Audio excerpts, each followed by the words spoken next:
মাননীয় স্পিকার, আপনাকে ধন্যবাদ।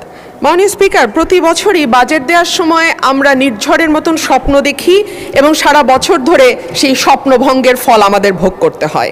মাননীয় স্পিকার, এই বাজেটে ব্যয় ধরা হয়েছে 9,38,000 কোটি টাকা, আয় মাত্র 6,95,000 কোটি টাকা, ঘাটতি 2,43,000 কোটি টাকা।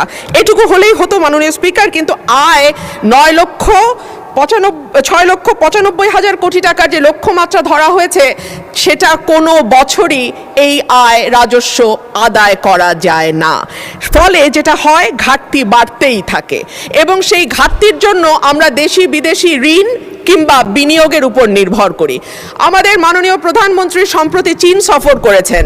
আমি আপনার মাধ্যমে মাননীয় স্পিকার, আমি জানতে চাই চীনের কাছ থেকে আমাদের ঋণের কোনো আশ্বাস আমরা পেয়েছি কিনা, পেয়ে থাকলে সেই ঋণের আশ্বাসের পরিমাণ কত, কিংবা বাংলাদেশে তারা কোনো বিনিয়োগ করবে কিনা এরকম কোনো আশ্বাস এসছে কিনা সেটাও আমি আপনার মাধ্যমে জানতে চাইছি।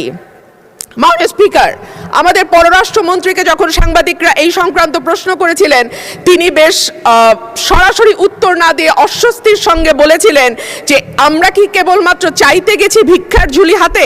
না মাননীয় স্পিকার, আমরা কেউ আশা করি না যে বাংলাদেশের মন্ত্রী মিনিস্টাররা দেশের বাইরে ভিক্ষার ঝুলি হাতে ভিক্ষা করতে যাবেন।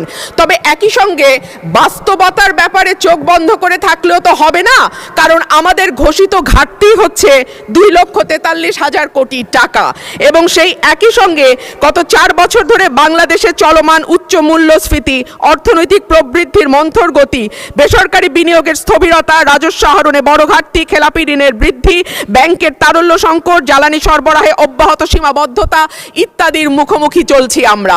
সুতরাং